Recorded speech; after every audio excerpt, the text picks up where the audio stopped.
Hi guys, मैं हूं अमिता और स्वागत है आप सभी का मेरे channel fit life by Amita पे। कैसे हो आप सब? आई होप कि आप सब अच्छे होंगे। तो आज अमेरिका में वीकेंड है और जैसा मैं कोशिश करती हूँ कि हर वीकेंड आप सबके लिए एक वीडियो तो बनाऊँ ही बनाऊँ और अमेरिका की कुछ इंटरेस्टिंग चीज़ें दिखाऊँ। तो बने रहिए इस वीडियो में मेरे साथ और पूरी वीडियो एंड तक ज़रूर देखना, क्योंकि काफ़ी कुछ आपको इंटरेस्टिंग फैक्ट्स देखने को मिलेंगे और काफ़ी इंटरेस्टिंग चीज़ें जानने को मिलेगी अमेरिका के बारे में। और ये देखिए, मौसम आज का भी काफ़ी अच्छा है। कुछ 14-15 डिग्री के अराउंड टेम्परेचर है। थोड़ी सी हल्की सी ठंड है, पर ज़्यादा नहीं कि जैकेट की ज़रूरत नहीं है, हल्की सी बस ठंड है। पर अच्छी बात यह है कि धूप निकली हुई है, चमचमाता हुआ सूरज निकला हुआ है। तो चलिए वीडियो की शुरुआत करते हैं। मैं आप लोगों को इस वीडियो में बताऊंगी कि अमेरिका और इंडिया के अपार्टमेंट में क्या डिफरेंस है, और मैं आज 10 पॉइंट पे बात करूंगी जो कि बहुत ज़्यादा डिफरेंट है इंडिया और अमेरिका के घरों में। तो आज मैं सब कुछ आप लोगों को डिटेल में समझाने वाली हूँ कि वो 10 पॉइंट क्या हैं जो बिल्कुल ही अलग है अमेरिका और इंडिया में। जब भी आप किसी घर के अंदर होते हो, अपार्टमेंट के अंदर होते हो, तो क्या सारी चीज़ें अलग हैं इंडिया से। तो पूरी वीडियो एंड तक ज़रूर देखना, क्योंकि बहुत कुछ जानने को आप लोगों को मिलेगा। तो सबसे पहला डिफरेंस तो आप लोगों को यही नज़र आएगा कि अमेरिका में अपार्टमेंट की जो मेन एंट्री गेट होती है किसी भी बिल्डिंग के, ऐसा समझ लीजिए कि मान लीजिए एक सोसाइटी है जहाँ 2, 4, 5 बिल्डिंग्स हैं, तो हर एक बिल्डिंग में मेन गेट होता है और मेन गेट ऐसे नहीं ओपन होता। तो बहुत सारे अपार्टमेंट में अमेरिका में लॉक कोड का सिस्टम होता है। तो यानी कि आपके पास कोड होते हैं और आप वो प्रेस करोगे, या की दिया जाता है, इलेक्ट्रॉनिक की होता है, आप उसे स्वाइप करोगे तभी ये गेट खोल सकते हो। ऐसा नहीं कि कोई भी आया अपार्टमेंट के अंदर घुस गया, ऐसा नहीं होता। आपके पास कोड होना ही चाहिए। हमारे इंडिया में ऐसा नहीं होता। जनरली हमारे यहाँ पे गार्ड बिठाया जाता है और गार्ड वगैरह एंट्री कराता है लोगों की। जैसे मैं हमेशा बताती हूँ कि लोगों की कमी है, काम करने वाले लोगों की कमी है, तो यहाँ पे कोई गार्ड वगैरह का कल्चर नहीं है। बस आइए बिल्डिंग के डोर पे और आप लॉक कोड के साथ ओपन करिए इसे डोर को, या फिर स्वाइप करिए की और बस एंटर कर जाइए। और इनफैक्ट यहाँ पे लिफ्ट के अंदर जो लिफ्ट होते हैं उसके अंदर भी आपको कई सारे अपार्टमेंट में की स्वाइप करना होता है। अगर आपको 4 प्रेस करना है, 4th फ्लोर पे जाना है, तो आप की लगाइए, फिर आप 4th प्रेस कर पाओगे। पहला डिफरेंस ये है गाइस कि यहाँ सेंट्रल हीटिंग और सेंट्रल एयर कंडीशनिंग होता है। सेंट्रल एसी और सेंट्रल हीटिंग के लिए ये डिवाइस यूज किया जाता है यहाँ अमेरिका में। तो आप देख सकते हो, ये जो वेंट लगे हुए हैं ये हर जगह लगे रहते हैं, किचन में, बाथरूम में, रूम्स में, हर जगह ये लगा हुआ होता है एसी और हीटिंग के लिए। तो ये सब कुछ सेंट्रलाइज्ड होता है जो कि ये इस मशीन से कंट्रोल होता है। इस मशीन पे आप टेम्परेचर सेट कर सकते हो जितना भी आपको टेम्परेचर चाहिए हीटिंग या कूलिंग के लिए। इंडिया के घरों में तो हम अलग से एसी या हीटर लगाते हैं अपने रूम या कहीं पे भी जहाँ भी यूज़ करना होता है। कहीं पे भी सेंट्रल एसी या सेंट्रल हीटिंग का सिस्टम नहीं होता इंडिया में। और बाथरूम की बात करूँ गाइस, एक और मेजर डिफरेंस यहाँ अमेरिका में आपको हर एक टैप में जहाँ से भी आपका पानी आता है वहाँ आपको ठंडा प्लस गर्म पानी दोनों आएगा। टैप में देख सकते हो, एक साइड ये रेड है और दूसरे साइड ब्लू है। तो रेड यानी कि जब भी मैं इधर करूँगी रेड के साइड, तो यहाँ से गर्म पानी आएगा, और जब इसे ब्लू के साइड कर दूँगी तो ठंडा पानी आएगा। तो और बीच में रखोगे तो मिक्स्ड आएगा। तो ये भी बहुत ही मेजर डिफरेंस है अमेरिका और इंडिया के टैप वाटर में। सो यहाँ पानी एक सेंट्रल सिस्टम के थ्रू आता है और इसलिए यहाँ कोई पानी के लिए टंकी या स्टोरेज सिस्टम नहीं होता। तो ऐसा समझ लीजिए कि इलेक्ट्रिसिटी सिस्टम की तरह यहाँ पानी भी 24 घंटे आता है और मंथली अपने कंजम्पशन के हिसाब से हम बिल पे करते हैं यहाँ। और एक बात, यहाँ एक सेंट्रल गीज़र है जो पूरे घर का पानी कंट्रोल करता है और पूरे घर में 2 नल होते हैं जहाँ से ठंडा और गर्म पानी 24 घंटे आता है।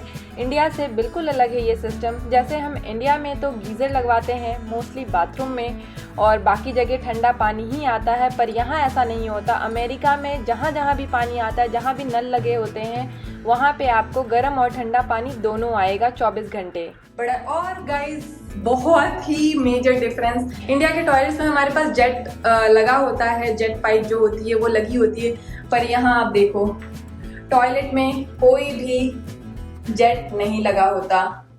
सो मेनली यहाँ अमेरिका के टॉयलेट्स में आप लोगों को टिश्यू पेपर देखने को मिलेंगे, जेट पाइप नहीं लगी होती। आगे बढ़ते हैं और चौथे डिफरेंस की बात करते हैं। इंडिया में जैसे हर जगह स्विच होता है, यहाँ पे सिर्फ लाइट्स ऑन ऑफ करने की स्विच होते हैं। यहाँ सॉकेट के लिए स्विच नहीं होता। जैसे मैंने बताया, स्विच सिर्फ लाइट्स के लिए यूज़ किया जाता है इस्तेमाल, वरना बाकी सारी चीज़ों के लिए यहाँ ये सॉकेट का इस्तेमाल किया जाता है। ये भी काफ़ी डिफरेंट है इंडिया से। इंडिया में थोड़े बड़े बड़े होल्स होते हैं, पर यहाँ पे आप देखो बहुत ही पतला है और ये नीचे ज़मीन से कुछ 1.5 फीट के ऊंचाई पे होता है। नोट करने वाली बात यहाँ ये है गाइस कि ऊपर वाला जो सॉकेट आप देख रहे हो वहाँ पे 24 घंटे करंट फ्लो होता है और जो नीचे वाला सॉकेट है वो स्विच से कंट्रोल होता है। जो फैक्ट है, ये सॉकेट के पीछे जो ये रीज़न देते हैं कि हमें क्यों नहीं चाहिए स्विच सॉकेट के साथ, तो अमेरिकन्स ये कहते हैं कि हमारे सारे अप्लायंसेस में, यानी कि जो भी चीज़ें ये यूज़ करते हैं सॉकेट में लगाते हैं, उन सब में स्विच होता है। तो इन्हें 2 बार स्विच की क्या ज़रूरत, 2 स्विच की क्या ज़रूरत किसी भी चीज़ के लिए। अगर आपने सॉकेट में आयरन लगाया तो आयरन में ऑलरेडी एक स्विच होता है, तो आपको 2 स्विच की क्या ज़रूरत है कोई भी डिवाइस को ऑन करने के लिए। इसीलिए ऊपर वाले सॉकेट में 24 घंटे करंट फ्लो होता है बिना किसी स्विच के। दूसरा गाइस जो बहुत ही बड़ा बेसिक डिफरेंस है, यहाँ कर्टेंस नहीं होते खिड़कियों में। आप देख सकते हो, क्योंकि यहाँ पे देखो ये ब्लाइंड्स इसे कहते हैं और ये ब्लाइंड्स इससे ऊपर नीचे होता है, तो यहाँ कर्टेन का सिस्टम ज़्यादा नहीं होता अमेरिका में। और अगर इसे उठाना है ब्लाइंड को, आप इस रस्सी को खींचिए और ये ब्लाइंड उठ जाता है। और गाइज यहाँ पे जो एक बहुत ही बड़ा डिफरेंस है अमेरिका और इंडिया के अपार्टमेंट्स में, वो ये है कि यहाँ पर कारपेट बिछे होते हैं। हर जगह पे आपको कारपेट मिलेगा। अगर आप घर बनवाने जाते हो खुद का, तो कई बार लोग वुडन फ्लोरिंग करवा लेते हैं, पर इंडिया में जैसे हमारे यहाँ हर जगह टाइल्स होते हैं, यहाँ अमेरिका में हर जगह कारपेट होता है। ये देखिए, पूरी जगह पे आपको कारपेट नजर आएगा, हर जगह। बस बाथरूम में यहाँ पे टाइल्स लगे होते हैं, बाकी हर जगह पे कारपेट ही आपको दिखेगा। और जैसे मैंने आप लोगों को लकड़ी के घर वाली वीडियो बनाई थी आप सबके लिए कि अमेरिका में लकड़ी के घर क्यों होते हैं, तो देखिए ये अपार्टमेंट भी पूरा का पूरा लकड़ी से ही बना हुआ है। देखिए ऊपर। इंडिया के हमारे घर सीमेंट ईंट से बने होते हैं, पर यहाँ लकड़ी के होते हैं अपार्टमेंट घर, तो ये भी एक बहुत ही बड़ा डिफरेंस है।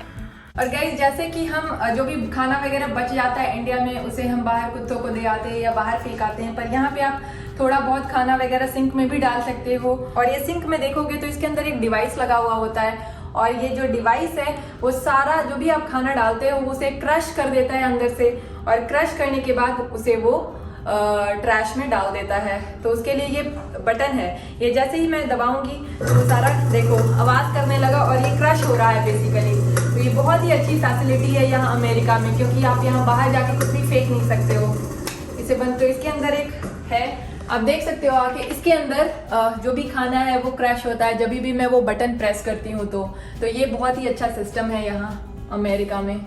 सो गाइज आप ये इलेक्ट्रॉनिक्स की जो देख रहे हो, इससे काफ़ी सारे डोर्स ओपन होते हैं लिफ्ट वगैरह में, या फिर जो मेन डोर है वो भी इस इलेक्ट्रॉनिक की से ओपन होता है। तो चलिए मैं आप लोगों को ओपन करके दिखाती हूँ। गाइज देखना आप कैसे मैं ये इलेक्ट्रॉनिक की इस्तेमाल करके ये डोर ओपन करूँगी। देखो ग्रीन सिग्नल हो गया, यानी कि ओपन कर सकते हैं। तो दोस्तों ये भी एक बहुत ही बड़ा डिफरेंस है, इंडिया के अपार्टमेंट्स में इलेक्ट्रॉनिक की जनरली नहीं होता। और लास्ट गाइस, फायर अलार्म। यहाँ अमेरिका के हर एक अपार्टमेंट, हर एक घर में आपको फायर अलार्म दिखेगा, ये लगा ही होता है, क्योंकि यहाँ घर लकड़ी के बने होते हैं, तो ये बहुत ज़रूरी है फायर अलार्म लगाना। और साथ में वाटर डिस्पेंसिंग सिस्टम भी लगा होता है हर एक घर में, जो कि इंडिया के घरों में इतना कॉमन नहीं है। और गाइज़ एक और छोटा सा डिफरेंस मैं आप लोगों को बता दूं कि यहाँ अमेरिका में आप जब भी घर लेते हो या फ्लैट लेते हो, अपार्टमेंट लेते हो, तो किचन आपको ऑलमोस्ट फर्निश्ड मिलता है।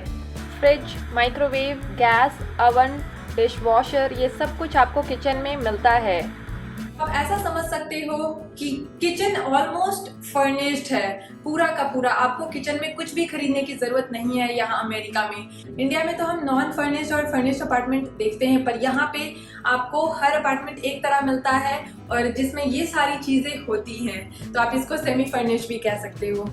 और एक और छोटा सा डिफरेंस आप सबको मैं ये बताऊंगी गाइज कि यहाँ हर अपार्टमेंट में पेट्स अलाउड नहीं होते अमेरिका में। यानी कि अगर आप कैट या डॉग रखना चाहते हैं तो हर अपार्टमेंट इसको अलाउ नहीं करता, पर जो भी अपार्टमेंट अलाउ करते हैं वो पेट्स फ्रेंडली रहते हैं। और वो पहले ही बात करनी होती है कि अगर आपके पास डॉग या कैट है तो आपको बता के जाना होता है। अगर वो अपार्टमेंट पेट फ्रेंडली है तभी आप अपने डॉग या कैट को रख सकते हो उस अपार्टमेंट में। जैसे कि ये अपार्टमेंट पेट फ्रेंडली है तो यहाँ पे अगर आप कैट या डॉग रखना चाहते हो तो आपको अलग से रेंट भी देना पड़ेगा। ऐसा नहीं कि जो आपका रेंट है उसमें ही आप इंक्लूड कर सकते हो, आपको कैट या डॉग के लिए अलग से रेंट पे करना पड़ता है यहाँ अमेरिका में।